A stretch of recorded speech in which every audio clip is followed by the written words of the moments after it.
One, two, three. Welcome to Scéalta. My name is Joe Austin, and can I remind you, Scéalta is a joint production of False Affairs to Hear and Feeling Football. And my guest today is on a second date with me, so it's Davie Furey. Davie, I hope you don't think you're getting a kiss on the second date, because we don't do that in Belfast. Okay. But it's great to see you back. Thanks. And I know that you've come the whole way back to get talking to Scéalta, which is very flattering. So, Gurmayaga, thank you. Well, you're very charismatic, Joe, so Of course. I couldn't help but not see you. I should say that in terms of, your own background, the more I read into you, the more I kind of do research about you. So you are a prolific songwriter, you're a podcaster, you're someone who's admired by the likes of Christy Moore, Luca Broom, Phil Coulter, Navan, and among all of those. And on top of all of that, if that wasn't enough, you're very shy and you're very modest. So welcome to Scéalta. Thank you. Thank you. Tell me this from a musical point of view, and I said this the last time we were speaking, and I don't mean this to be patronising, and I hope it doesn't sound like it, and I listened to some more of your music last night. They really are poetry put to music. They're prolific, they're soul searching. So I want to talk, if you don't mind, about your first LP, Easy Come, Easy Go.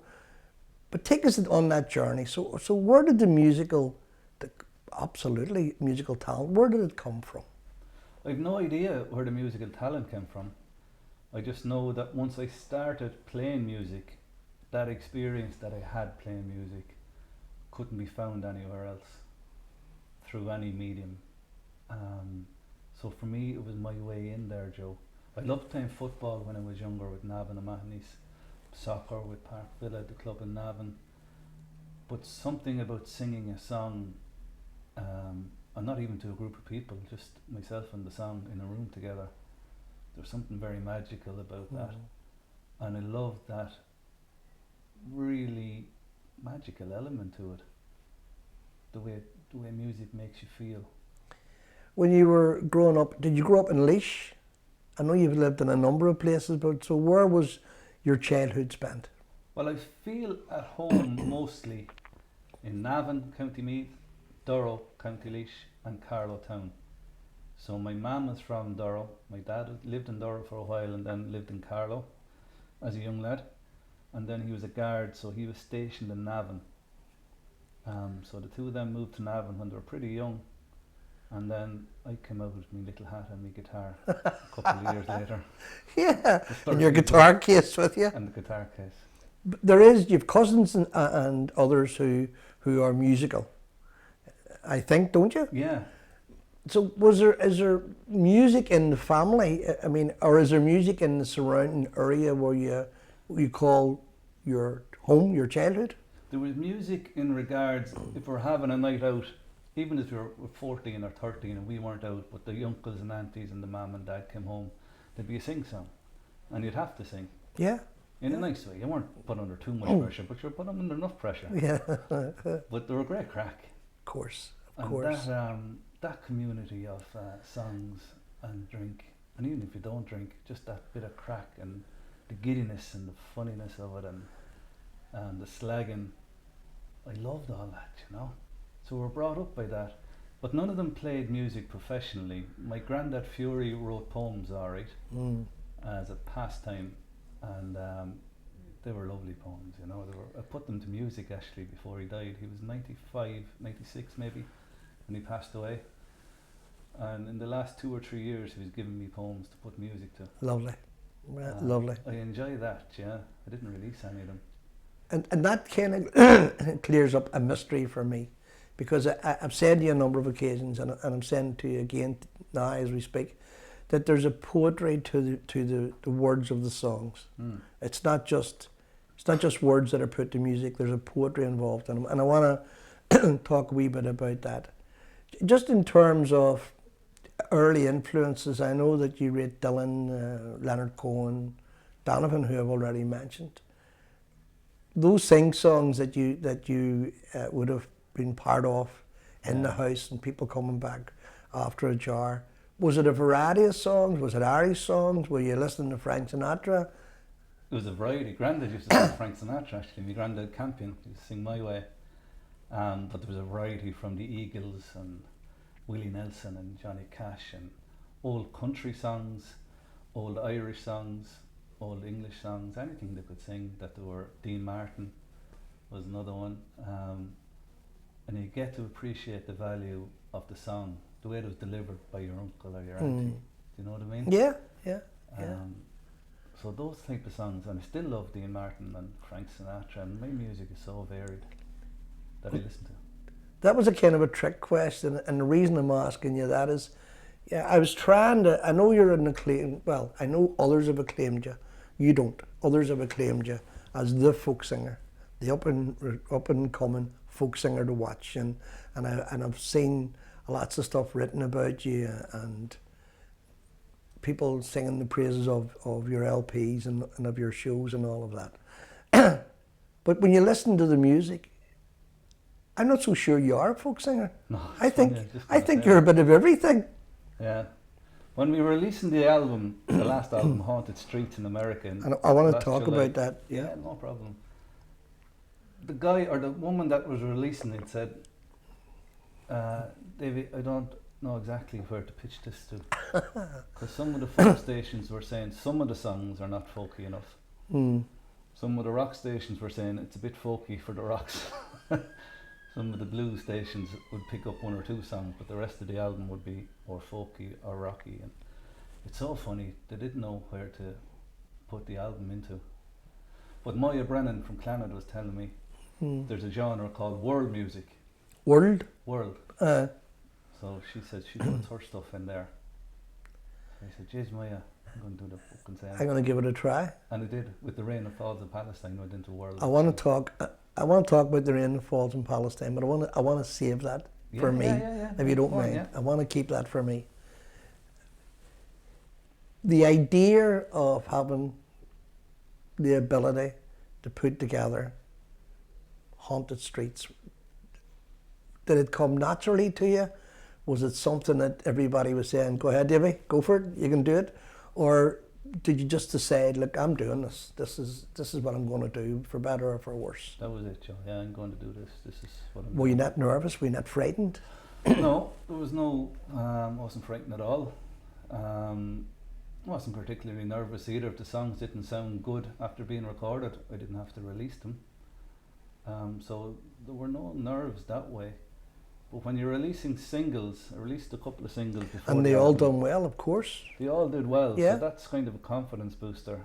And then when you hear people talking about you in positive ways, people that you admire, again, that all stacks up to confidence. And confidence in a songwriter and a singer is very delicate.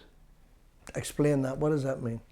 Because you can get too consumed by what people say one way or another, as you regarding you're a folk singer. I'm not a folk singer, or I am a folk singer. It doesn't really matter what I am. Yeah.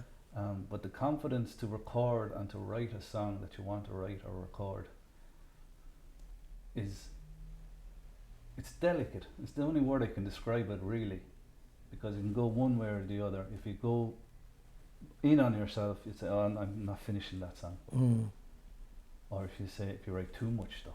Yeah, you're overconfident. Yeah. So it's a balance to find, I think. And you mentioned there, and I've heard you speaking about it before, but you mentioned that the quality of people who, for instance, you have on some of your work, the Waterboys and people from the Waterboys, that you have on. When you begin to record and you have these people in the studio with you, names that you had read about and people you'd heard of, does that not kind of frighten you a wee bit? Do you not like kind of, No, God, I better be good here for these ones? No? No, it's exciting, Joe, because I would have sent Steve Wickham from the Waterboys plays the fiddle. I would have loved the Waterboys for years. Yeah. This is the Who doesn't? Fisherman's Blues. And when I sent him the song, he said, that's a real, I forget what he said. He said, it's a real good one. It's a real beaut. He said, I'd love to play on it. So he asked you? No, I asked him. I sent Oh, him you'd the love, song. yes, sorry, yes, I've got you now. I said, Yeah. I'm looking for a bit of fiddle on this, Yeah. maybe. And he said, yeah, that's a real beaut. I'd love to play on that. And Do they give you I don't mean lessons, that's the wrong word. Do they give you advice? Do they say to you, or do you have it in your own head what the end product should be? A little bit of that, Joe, what I have in my own head. But really, I don't send them notes and tell them what to play or where they should be played. I said, like, there's the song, you bring your spirit to it and send it back to me. So you're always cheeky, whether you're making music or not. You're just, that's your nature. You're cheeky. Do you think I'm cheeky? No, I don't. I think you're good. I think you know you're good, and I think everybody that listens to you knows you're good. No, I was just saying that to throw you off. So, the art of writing, or the labour of writing, or however you describe it, is that difficult? I wouldn't call it a labour. Okay. I think for authors or who are writing a novel, perhaps might be more of a labour for them, because they have a deadline. They have to finish the book. They have to finish the story. We're writing mini stories or little stories. And that's a good description, because they are, all of them. They are stories, yeah. Yeah, I do like story songs. So I wouldn't find it a labour. I remember reading Willie Nelson's book. It was brilliant, only a few years ago. He said, if I'm playing a song, I'm trying to write a song and it's not working for me, if the song hasn't arrived fully, rather than getting so frustrated with it and smashing your guitar. Yeah, he said, just walk away. He probably walks away and has a joint and comes back again then a couple of hours or the next day. Nothing that you would do, of course not. And then he starts something fresh. So see, I like that attitude to it. I'm not so sure that that's really the case. I don't see you writing, because I think you write with your heart and your head and your hand, and I don't think that you can be as cool and casual as if it isn't working, just to go away and go walk down the lane and come back. Really? It doesn't strike me as that's the sort of artist that you are. I think you would be tortured. I think you'd keep working at it to get it right, working at it. I would. There is a certain element to that, yeah. Yeah, right. I'd like to finish a song in one sitting if I can. I don't like going back to songs. Yeah, you strike me that as are that. half done or that are a verse or two, and you go back to it. Songs are a moment, you know what I mean? Like if I'm sitting down on a Tuesday or a Wednesday night and I'm feeling a certain feeling for whatever happened that day or whatever's built up, that moment with the song will never be experienced again. Is the moment. That's the moment. And that's how I felt when I listened to your music the first time. I felt that this was like to be enjoyed now. Because what I would do, and we would do here when we're producing Scéalta, is we would read a book about the person, or we would read a book the person has written, and it's the kind of research. But I didn't get that feeling with your music. I got the feeling that you need to enjoy this. Never mind the interview, just enjoy this. And that's why I'm asking you, do you get it right? Do you get it right? And do you stay at it? And I think you do stay at it until you get it right. Yeah. So I want to ask you another question. I want to kind of grasshop along here. Yeah. Was there a stage, or did you reach a stage where you're saying, I know you've had a variety of jobs, but was there a stage where you're going, I'm taking the chance, I'm going full time. This is what I dream of doing, this is what I want to do, this is where I'm going. There is a couple of elements to that as well, Joe. I did that on one occasion, and before I recorded Easy Come, Easy Go, when I was playing in the pubs, and that was just doing my head in, man. I couldn't do it. I was gigging maybe 5 or 6 nights a week, but it was all 90-85% cover songs, and it was the same songs people were asking for in the pubs, and to bring your own gear and set it up and all that shit. And I said, this is I would be one of them people that would say, David, would you play that again? And then when you played it, I'd wait for another 10 minutes and say, would you finish with that? Yeah. Because that's the effect that your music has. Good. Really, I mean, I'm saying that in all sincerity. So, the gigging, that you say, the hogging, equipment about and going from pillar to post and here to there, did it just get to the stage where it became physically too much? I wouldn't say physically, mentally. Mentally, okay. Mentally, much more mentally too much. But it had to be done though. Cause keeps the wolves away from the door? Well, not so much that, but from a learning point of view. From learning your delivery, from learning to talk to people, from learning to tell people to fuck off, and from meeting brilliant people along the way and shaking hands and hugging and like you're turning up with a guitar and there's a room around you dancing and singing, and you can see the smiles on their faces. And so being with a song, again, the delicate thing is that you have to respect, well, I do, I have to respect the song that I'm singing. Not necessarily my own, of course my own, but if I'm singing the likes of The Voyage, perhaps, or,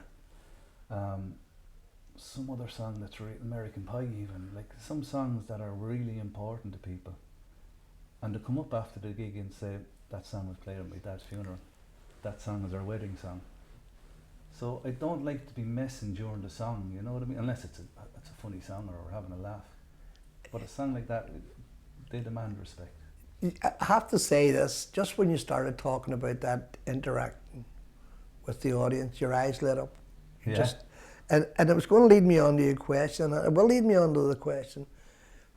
COVID and not being able to go before a live audience, and apart from the fact this is your livelihood, this is what keeps the heating on in the house and the bread in the cupboard.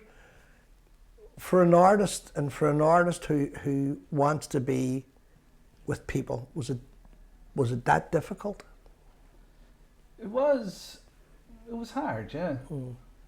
But I'm reluctant to say it was that difficult because of what was happening around the country on the island. Like nurses and doctors were going into the hospitals trying to save people's lives. So me not playing in front of a crowd was not difficult compared to them. Yeah, what they of course. had experienced. Of course. And people saying goodbye to their loved ones when they couldn't hold their hands. Like that's more than difficult. That's underplaying. It's underplaying a thing. It's difficult. It's disastrous. Like it's an awful ordeal to go through. So that wasn't. I had to put things into perspective. Yeah. It wasn't difficult. I missed it, but I had my family and we had a baby during lockdown, so she was my audience. Yeah, absolutely. Yeah, it's 2 o'clock in the morning, and and you're singing, and you're rocking her, and you're falling asleep, and she's still awake. Yeah, she's slapping me. Martin Welch, if I have the name right, is someone I want you to talk to me a wee bit about because of the song, and I want you just. But before we get to that stage, COVID, and you make the point very well, better than I make it, that in comparison with other people are going through, you know, it wasn't that difficult, though I suspect it was difficult enough. But the podcast that you were doing, did you was there a buzz about it for you? Was it as satisfying as the audience participation? What did you get from it?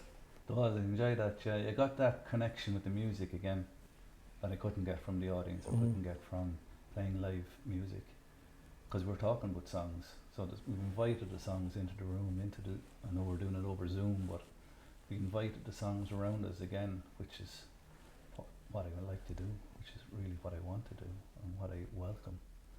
So being able to talk to other people who write brilliant songs, known and not so well known, was a real joy, and it is a real joy.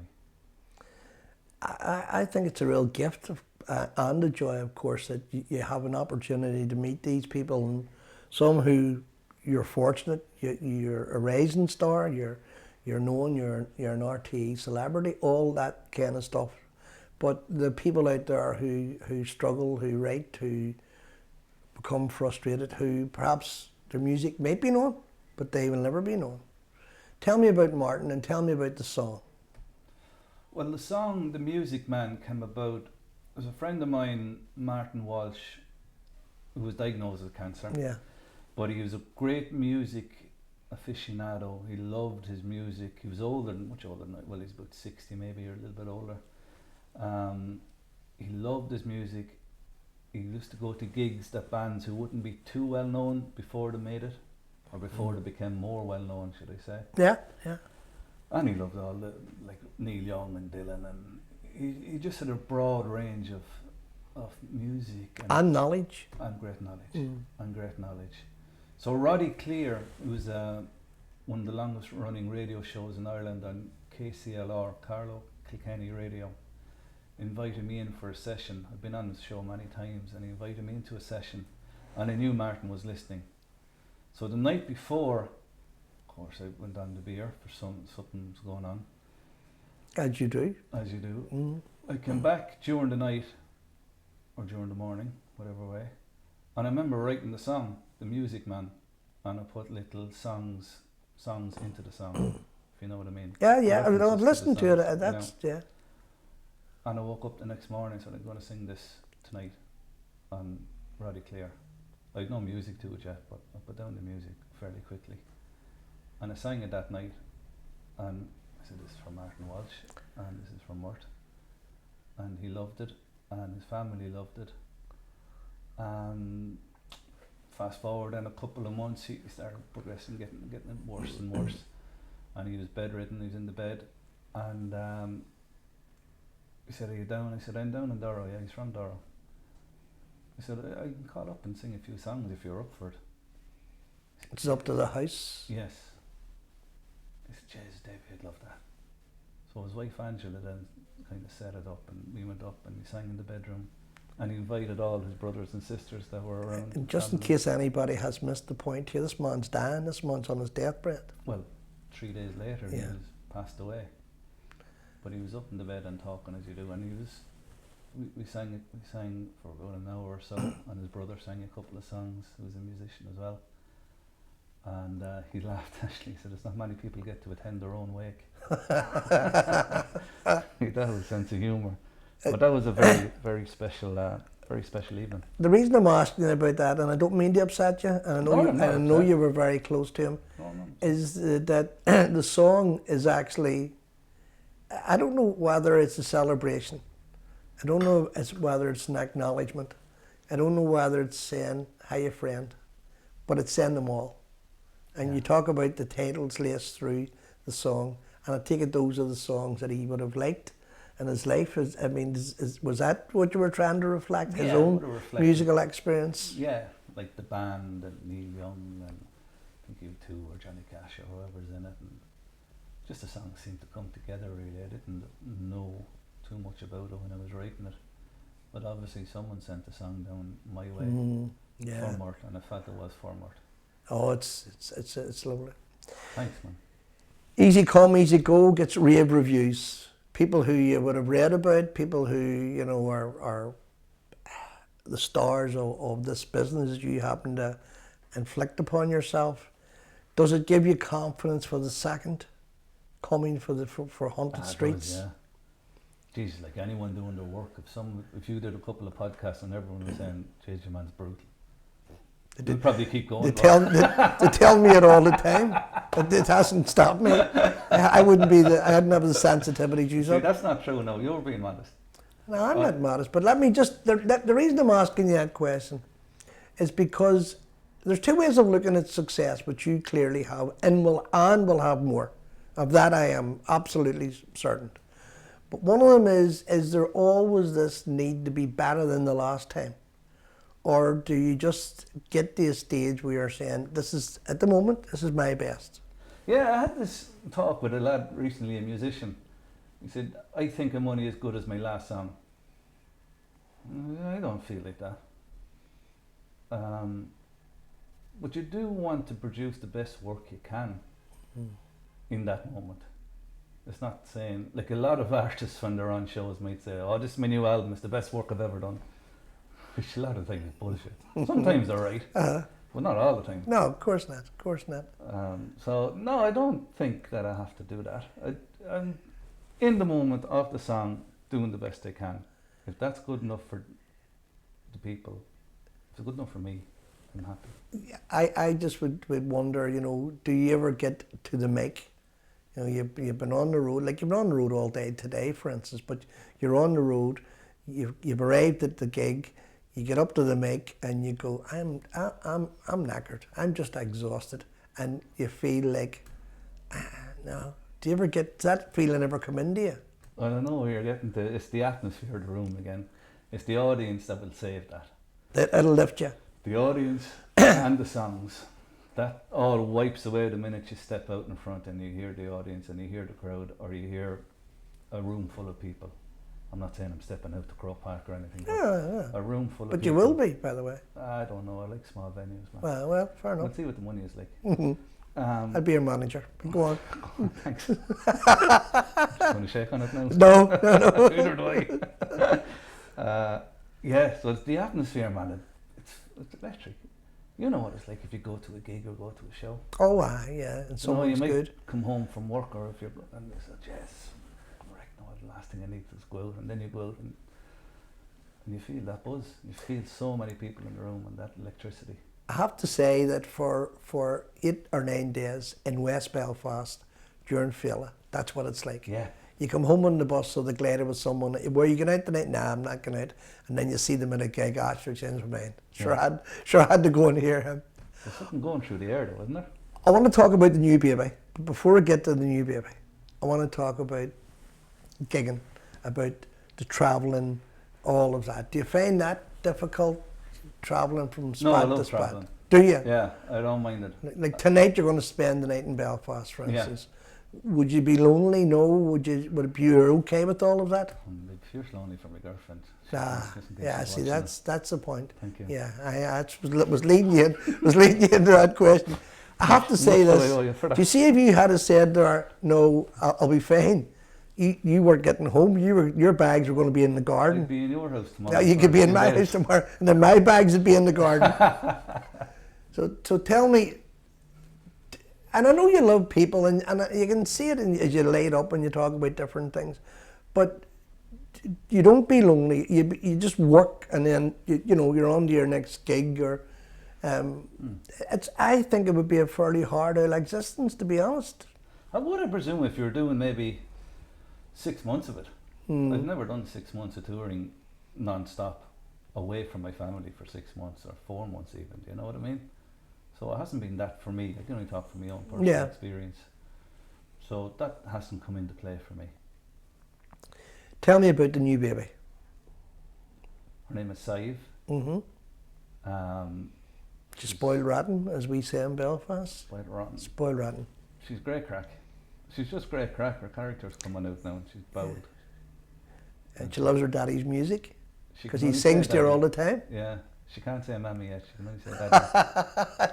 And she can clap. Brilliant. Was she planned? Did she happen? No, she was born during COVID.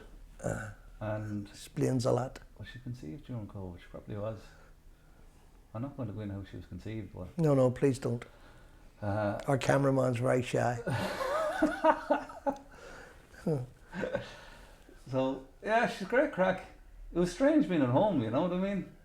Don't know, you talk about missing the gigs and missing the crack. You had this little one to look after. I asked this question. I'm a grandfather, and sometimes Deadly. it's easier being a grandfather than it is being a father, believe you me. But do you enjoy her? Oh, jeez, I love her. Obviously I love her. But Yeah, there's a difference. There's a I difference. love spending company. Same Ash, my oldest daughter, is 19. Yeah. So I would have loved, and I still love spending time with her. Like we went to loads of gigs, like Dylan and Neil Young and Dave Matthews and Electric Picnic a couple of years in a row, from when Ash was maybe 9 or 10. I loved their character. You learn so much from them. Absolutely. And I'm still learning from Saiv, you know, and she's I love that hour between 6 and 7 when she comes home from the creche and we're messing. You on have the time to floor. enjoy her. Yeah, she's baiting me. You mentioned Ash, and I was going to ask you about Ash. Do you have the same taste in music? Does she like your music? Of course, she has to like her daddy's music, but does she have a different variety of music? She does, yeah. Different variety of music. Does she play? She plays the fiddle, actually. Some of the stuff she listens to now is brutal, and I tell her that. It probably says the same about you. Yeah, absolutely, she does. But yeah, there's a crossover there. There's a meeting point where we can meet with certain songs, like Billy Joel, for example. We went to see Billy and Davie and a few different Dylan. She likes some of Dylan and Bruce Springsteen. We saw Bruce maybe. Bruce gave her plaque actually one day in Croke Park. Very good. That made her day. Very good. Bitch. She gave it to me. Did she give it to you? No? No, she You're can't. So, tell me, I said to you about the musical acclaim, you know, that's bestowed on you, and people who like your music and who've appreciated it and who've made comments about it and all of that. When you're not writing and when you're not working, can you enjoy music without being a critic? I mean, what I mean by that is, you know, are you that professional that when you're listening to music, you kind of nearly listening for the bum note or listening for the false chord or can you just relax and listen to it? I can relax in both, really, both. But with live or with recordings now, it's very rare you'd hear a bum note or you'd hear. You haven't heard me sing yet, but yeah, it's. Well, I don't mean live. I mean on a radio or something. Yeah. Because there's so much that you can do in the studio now. But even if the singer is bad, you can make them sound amazing. But when you hear them singing live, then I'm savage critical. I'm not really. No. How much of your career is dependent upon that, upon the people, the sound recordists, the managers, and all? How much does that make a difference, having the right team in your corner? That's huge, Joe, man. Tell me, you were It's explaining to me about a person that you were working with.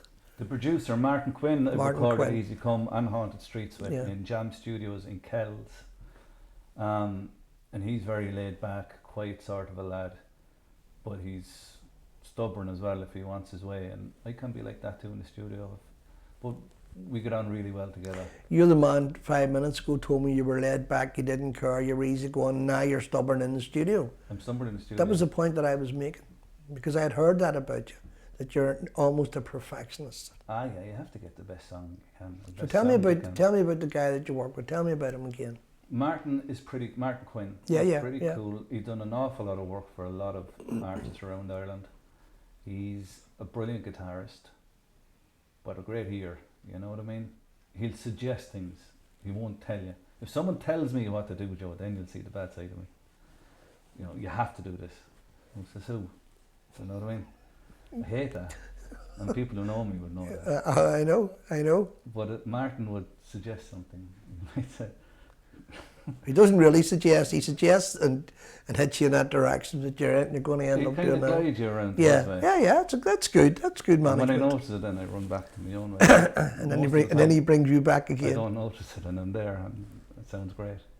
But it's trust. Yeah, absolutely. It's trust. When you work with someone, you have to trust them. And I trust Martin 100%. The second album, Haunted Streets, which everybody talks about, everybody in the business talks about it. What was the preparations for that? Did you have the songs piled up and you put them together, or? No, it was a strange preparation. It was recorded maybe over 3 years in and out of the studio, Joe. So it wasn't a 3 or 4 week session in a studio and then bang, the album is ready. I recorded Secret Light, which is the second song on the album, with LED, a singer from Clondalkin who I toured with after that. And that was only a single. I went in to record a single. There was no mention of any albums. And then a couple of other songs came along, Flames on the River. And we started, before I knew it, sure, there was 5 or 6 songs really laid down in the studio, and there was a whole bunch of songs there ready to be recorded. I said, "Jeez, we may as well do an album out of this." And we recorded the album then, and it made it interesting to have some collaborations. You know, And it obviously done very well. with Susan O'Neill and Darren Holden from the High Kings, who's a great piano player. I said to you that there's a poetry through your songs, and you're telling me about your grandfather's experience, and that may be the explanation for that. There's also a conscience. There's also a feeling of caring for people, and I'm going to ask you to sing a song. In fact, I'm going to ask you to finish with the song, and it's "The Rain in Palestine." And when you listen to that song and you listen to other songs from both LPs, you kind of get this feeling that runs through it about nearly making a statement about caring for other people. I don't know why that's deliberate. I don't know why you're conscious of that, but certainly it is. Tell me how we reached the Palestine song. It's a nice thing to say what you said there. Oh, it's Joe, true. But Well, I felt the power of a song when you give it to someone, I think, is huge. because I got that reaction years and years ago when I started writing first. I wrote a song for my Auntie Mary, who was a nun down in Cork, and she was going through an illness as well, actually. But I wrote this song for her, and it was a transformation in her. She was glowing listening to it. You know, they wrote this song for me, and she used to play it for the nurses in the ward. And it's the power of music, really, power of song. So I hope I can deliver that to people from now and again in a positive way, and in a way that can, from compassion and in a comfort way. The best judge of any song is how the audience responds to it, how people hum it in the car, or how it emerges at funerals or weddings or birthdays or bar mitzvahs or whatever it may be. And the song for Palestine was launched with the Palestinian ambassador here in the County Centre. Yeah. And it moved her. And I think that's the best test of all your music. It is. So, sorry, yeah, I didn't answer your question about the Palestine song. Sorry, man. Well, that is the answer. I think that tells us how the song came about. So just tell me the writing of the song. The writing of the song was very strange. It was in my head. Like, I felt, as many people would agree, I hope, that Palestine and the people are being bullied, oppressed, being tortured every day under our noses. And there's very little, well, there's not much being done about it, about that the countries that can do something about it, that can hold Israel accountable for it. It's horrible to see, and it's disgusting to see. I was in the studio with Martin just probably late September, early October, and I was in on the Tuesday, I think, Tuesday and Wednesday, and the Monday night I said, I have to write something for Palestine. I have to, because it's been building. I was driving around weeks leading up to little lines here and there. So I wrote this song that allowed me in finally, for some reason. God knows why, and thank God songs arrive at the strangest of times. I'm going to ask you to close the show with the song, but I want to say, for all of us who care about the Palestinians, and for people who care about other people, whether they're called Palestinians or Irish or whatever the name they may have, thank you on our behalf for writing the song. It's a beautiful song, and I think it'll move people's consciousness about the plight of the Palestinians.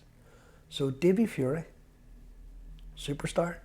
No, not superstar, but in my eyes, of course you are. So would you lift your guitar that's sitting beside you?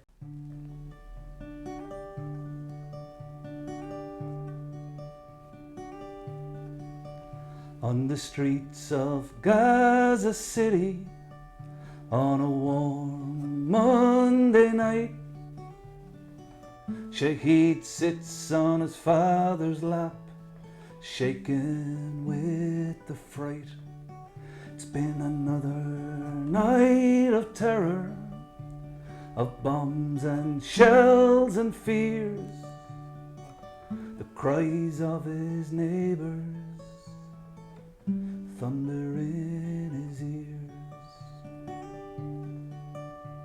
Their home has been destroyed, another family displaced, lives being lost are Israel's disgrace. Buildings crumbling at the port, bodies lying in the street, people trying to get to those buried neath the concrete. Oh, the rain that falls in Palestine is the kind that kills and maims, the kind that tears down buildings, yet Israel show no shame. Shaheed and his father take shelter from the rain, but there is no shelter to be found from the suffering and the pain.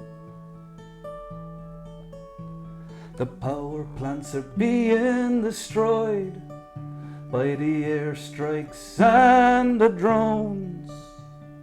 The homes of poor families are being reduced to stones. People have a right to water, to work and to be free. Yet the blockade of the Gaza Strip cuts off electricity. The international states all turn a blind eye to the war crimes being committed while Israeli planes still fly.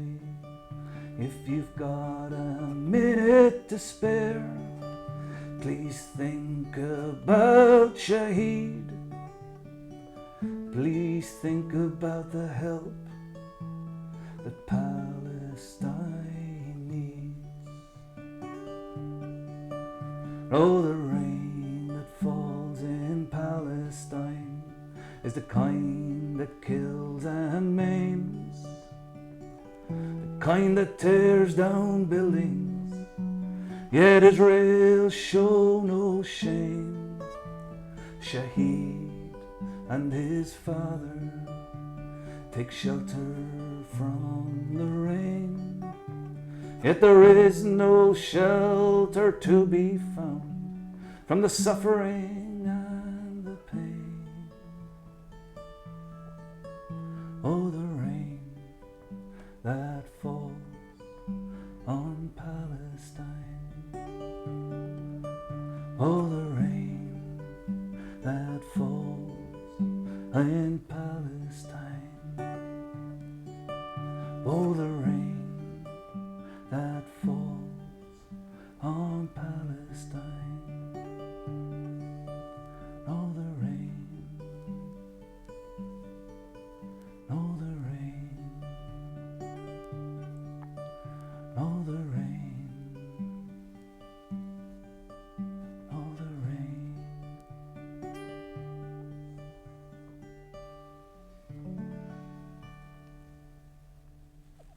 Davie Furey, thank you. Thank you, Joe. Great to see you, man. Good to see you.